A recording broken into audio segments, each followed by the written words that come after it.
Dimanche 18 juin 2023, Immaculée de la gloire de Dieu. nous vous accueillons de nouveau sur votre chaîne L'Aventure dans la Parole. Quel que soit l'endroit où vous êtes ou ce que vous faites actuellement, nous voulons nous arrêter avec vous et souhaiter que Dieu nous accorde discernement et sagesse par l'Esprit Saint dans sa parole en ce jour. Et si les contenus qui vous sont proposés vous font du bien, nous vous invitons à participer avec nous en cliquant sur le pouce pour montrer votre appréciation, en vous abonnant si ce n'est pas encore fait pour recevoir les notifications, et bien sûr en laissant des commentaires sur ce que vous avez compris et appris, et en partageant avec vos connaissances. Le texte à mémoriser de cette semaine que nous vous invitons à dire avec nous se trouve dans Apocalypse chapitre 18, le verset 1er. Après cela, je vis descendre du ciel un autre ange qui avait une grande autorité, et la terre fut éclairée de sa gloire. Comment le message des trois anges est-il proclamé et par qui? Comment Dieu révèle-t-il sa gloire en l'homme? Les réflexions de cette semaine nous aident à répondre à ces questions et aujourd'hui nous le ferons avec la séquence Préparation à la crise finale. Nous vous invitons à écouter la lecture de 1 Thessaloniciens chapitre 5, les versets 1 à 6 et nous répondrons à la question suivante. Quel avertissement l'apôtre Paul nous donne-t-il concernant les derniers jours de l'histoire humaine? 1 Thessaloniciens 5, versets 1 à 6. Pour ce qui est des temps et des moments, vous n'avez pas besoin, frères, qu'on vous en écrive. Car vous savez bien vous-même que le jour du Seigneur viendra comme un voleur dans la nuit. Quand les hommes diront « paix et sûreté », alors une ruine soudaine les surprendra, comme les douleurs de l'enfantement surprennent la femme enceinte, et ils n'échapperont point. Mais vous, frères, vous n'êtes pas dans les ténèbres pour que ce jour vous surprenne comme un voleur. Vous êtes tous des enfants de la lumière et des enfants du jour. Nous ne sommes point de la nuit, ni des ténèbres. Ne dormons donc point, comme les autres, mais veillons et soyons sobres. Après lecture de 1 Thessaloniciens chapitre 5, les versets 1 à 6, nous répondons maintenant à la question: quel avertissement l'apôtre Paul nous donne-t-il concernant les derniers jours de l'histoire humaine? L'apôtre Paul nous dit que le jour du Seigneur viendra comme un voleur dans la nuit. Puis il ajoute au verset 4 que nous ne sommes pas dans les ténèbres pour que ce jour nous surprenne comme un voleur. Mais nous sommes des enfants de lumière, des enfants du jour. Alors il nous invite à veiller et à ne pas dormir et surtout à être sobres. L'apôtre Paul, effectivement, a exhorté les chrétiens de Thessalonique à veiller et à être sobres. Veiller et être sobre, qu'est-ce que cela signifie? Oui, l'apôtre Paul nous invite à être sobres, donc à être tempérants dans tout ce que nous faisons, surtout à nous abstenir de tout ce qui pourrait nous empêcher à être vigilants dans des moments sensibles de la vie. Et si Paul disait cela aux croyants de cette époque, que dirait-il aujourd'hui? Paul a également déclaré qu'ils étaient des enfants de lumière et qu'ils n'étaient pas des ténèbres pour que ce jour, donc le retour de Christ, les surprenne comme un voleur. Jésus a utilisé l'expression « veiller » en relation avec une prière sincère et honnête. Et nous trouvons ce que Jésus nous dit dans Matthieu chapitre 24, le verset 42. Il dit « Veillez donc, puisque vous ne savez pas quel jour votre Seigneur viendra. » Et dans Matthieu chapitre 26, versets 40 et 41, et il vint vers les disciples qu'il trouva endormis, et il dit à Pierre, « Vous n'avez donc pu veiller 1 heure avec moi?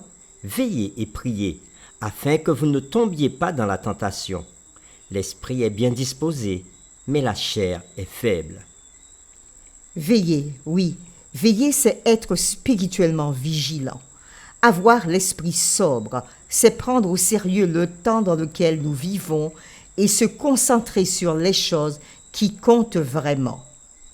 Ellen White ajoute, dans le livre Testimony for the Church, volume 8, page 28, « Nous qui connaissons la vérité, nous devons nous préparer à ce qui va bientôt frapper le monde comme une surprise éclatante. Et bien que cela puisse être une surprise pour le monde, cela ne devrait pas en être une pour nous.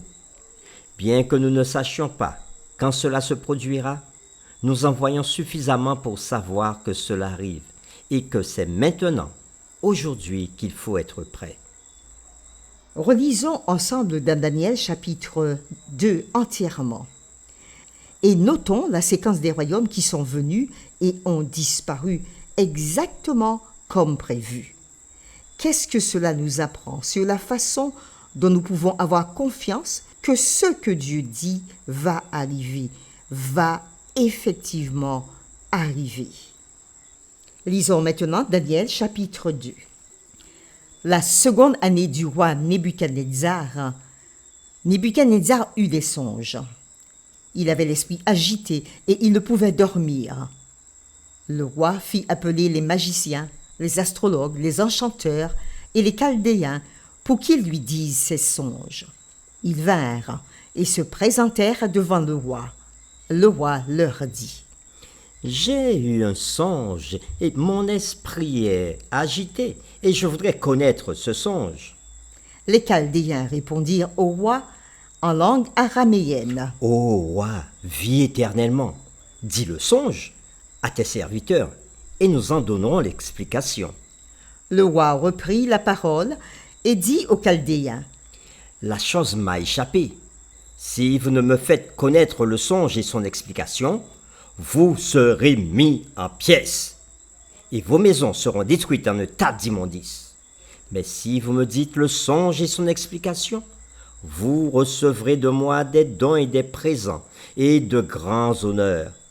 C'est pourquoi, dites-moi le songe et son explication. » Ils répondirent pour la seconde fois : « Que le roi dise le songe à ses serviteurs, et nous donnerons l'explication. » Le roi reprit la parole et dit : « Je m'aperçois en vérité que vous voulez gagner du temps, parce que vous croyez que la chose m'a échappé. Si donc vous ne me faites pas connaître le songe, la même sentence vous enveloppera tous. Vous voulez vous préparer à me dire des mensonges et des faussetés en attendant que les temps soient changés. C'est pourquoi, dites-moi le songe, et je saurai si vous êtes capable de m'en donner l'explication. » Les chaldéens répondirent au roi : « Il n'est personne sur terre qui puisse dire ce que le roi demande. Aussi, jamais roi, quelque grand et puissant qu'il ait été, n'a exigé une pareille chose d'aucun magicien, astrologue ou chaldéen. Ce que le roi demande est difficile. Il n'y a personne qui puisse le dire au roi, excepté les dieux, dont la demeure n'est pas parmi les hommes. » Là-dessus, le roi se mit en colère et s'irrita violemment. Il ordonna qu'on fasse périr tous les sages de Babylone. La sentence fut publiée. Les sages étaient mis à mort, et l'on cherchait Daniel et ses compagnons pour les faire périr. Alors, Daniel s'adressa d'une manière prudente et sensée à Arjoc, chef des gardes du roi, qui était sorti pour mettre à mort les sages de Babylone. Il prit la parole et dit à Arjoc, commandant du roi : « Pourquoi la sentence du roi est-elle si sévère ?» Arjoc exposa la chose à Daniel, et Daniel se rendit vers le roi et le pria de lui accorder du temps pour donner au roi l'explication. Ensuite, Daniel alla dans sa maison et il instruisit de cette affaire Anania, Michaël et Azaria, ses compagnons, les engageant à implorer la miséricorde du Dieu des cieux afin qu'on ne fît pas périr Daniel et ses compagnons avec le reste des sages de Babylone. Alors, le secret fut révélé à Daniel dans une vision pendant la nuit. Et Daniel bénit le Dieu des cieux. Daniel prit la parole et dit : « Béni soit le nom de Dieu d'éternité en éternité. À lui appartiennent la sagesse et la force. C'est lui qui change les temps et les circonstances, qui renverse et qui établit les rois, qui donne la sagesse aux sages et la science à ceux qui ont de l'intelligence. Il révèle ce qui est profond et caché. Il connaît ce qui est dans les ténèbres et la lumière demeure avec lui. Dieu de mes pères, je te glorifie et je te loue de ce que tu m'as donné la sagesse et la force, de ce que tu m'as fait connaître, ce que nous t'avons demandé, de ce que tu nous as révélé le secret du roi. Après cela, Daniel se rendit auprès d'Arjoc, à qui le roi avait ordonné de faire périr les sages de Babylone. Il alla et lui parla ainsi. Ne fais pas périr les sages de Babylone. Conduis-moi devant le roi, et je donnerai au roi l'explication. Arjoc conduisit promptement Daniel devant le roi et lui parla ainsi. J'ai trouvé parmi les captifs de Juda un homme qui donnera l'explication au roi. Le roi prit la parole et dit à Daniel, qu'on nommait Belchazzar. Es-tu capable de me faire connaître le songe que j'ai eu et son explication? Daniel répondit en présence du roi et dit, Ce que le roi demande est un secret que les sages, les astrologues, les magiciens et les devins ne sont pas capables de découvrir au roi. Mais il y a dans les cieux un Dieu qui révèle les secrets et qui a fait connaître au roi Nebuchadnezzar ce qui arrivera dans la suite des temps. Voici ton songe et les visions que tu as eues sur ta couche. Sur ta couche, ô roi, il t'est monté des pensées touchant ce qui sera après ces temps-ci. Et celui qui révèle les secrets t'a fait connaître ce qui arrivera. Si ce secret m'a été révélé, ce n'est point qu'il y ait en moi une sagesse supérieure à celle de tous les vivants, mais c'est afin que l'explication soit donnée au roi et que tu connaisses les pensées de ton cœur. Ô roi, tu regardais et tu voyais une grande statue. Cette statue était immense et d'une splendeur extraordinaire. Elle était debout devant toi et son aspect était terrible. La tête de cette statue était d'or pur. Sa poitrine et ses bras étaient d'argent. Son ventre et ses cuisses étaient d'airain. Ses jambes de fer et ses pieds en partie de fer et en partie d'argile. Tu regardais. Lorsqu'une pierre se détacha sans le secours d'aucune main, frappa les pieds de fer et d'argile de la statue et les mit en pièces. Alors, le fer, l'argile, l'airain, l'argent et l'or furent brisés ensemble et devinrent comme la pâle qui s'échappe du nerf en été. Le vent les emporta et nulle trace n'en fut retrouvée. Mais la pierre qui avait frappé la statue devint une grande montagne et remplit toute la terre. Voilà le songe, et nous en donnerons l'explication devant le roi. Ô roi, tu es le roi des rois, car le Dieu des cieux t'a donné l'empire, la puissance, la force et la gloire. Il a remis entre tes mains, en quelque lieu qu'ils habitent, les enfants des hommes, les bêtes des champs et les oiseaux du ciel, et il t'a fait dominer sur eux tous. C'est toi qui es la tête d'or. Après toi, il s'élèvera un autre royaume, moindre que le tien, puis un troisième royaume qui sera d'airain et qui dominera sur toute la terre. Il y aura un quatrième royaume, fort comme du fer. De même que le fer brise et rompt tout, il brisera et rompra tout, comme le fer qui met tout en pièces. Et comme tu as vu les pieds et les orteils en partie d'argile de potier et en partie de fer, ce royaume sera divisé. Mais il y aura en lui quelque chose de la force du fer, parce que tu as vu le fer mêlé avec l'argile. Et comme les doigts des pieds étaient en partie de fer et en partie d'argile, ce royaume sera en partie fort et en partie fragile. Tu as vu le fer mêlé avec l'argile, parce qu'ils se mêleront par des alliances humaines.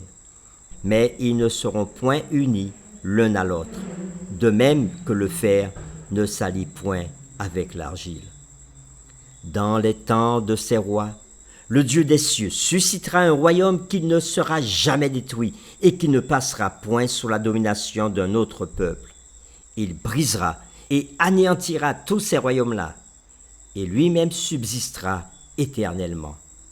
C'est ce qu'indique la pierre que tu as vue se détacher de la montagne sans le secours d'aucune main, et qui a brisé le fer, l'airain, l'argile, l'argent et l'or. Le grand Dieu a fait connaître au roi ce qui doit arriver après cela. Le songe est véritable et son explication est certaine. Alors, le roi Nebuchadnezzar tomba sur sa face et se prosterna devant Daniel, et il ordonna qu'on lui offrît des sacrifices et des parfums. Le roi adressa la parole à Daniel et dit : « En vérité, votre Dieu est le Dieu des dieux et le Seigneur des rois. Il révèle les secrets puisque tu as pu découvrir ce secret. » Ensuite, le roi éleva Daniel et lui fit de nombreux et riches présents. Il lui donna le commandement de toute la province de Babylone et l'établit chef suprême de tous les sages de Babylone. Daniel pria le roi de remettre l'intendance de la province de Babylone à Shadrach, Meshach et Abed-Négo. Et Daniel était à la cour du roi. Fin de la lecture. Christ nous a donné ces messages des derniers jours, afin que, sachant ce qui va arriver, nous puissions nous y préparer.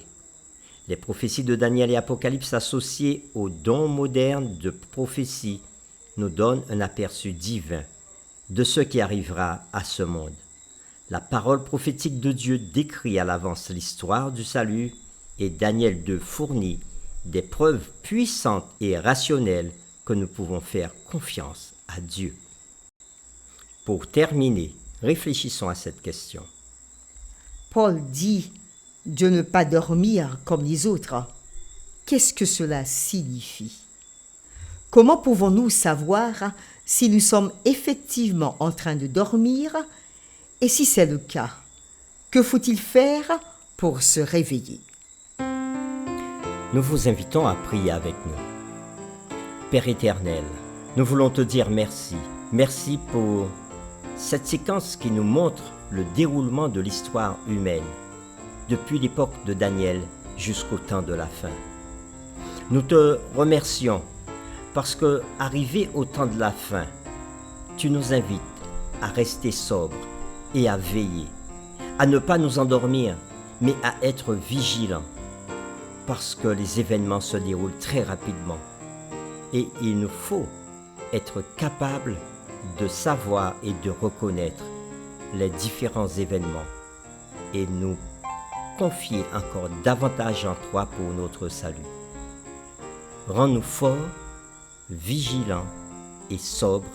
Ce sont les grâces que nous te demandons au nom de Jésus. Amen.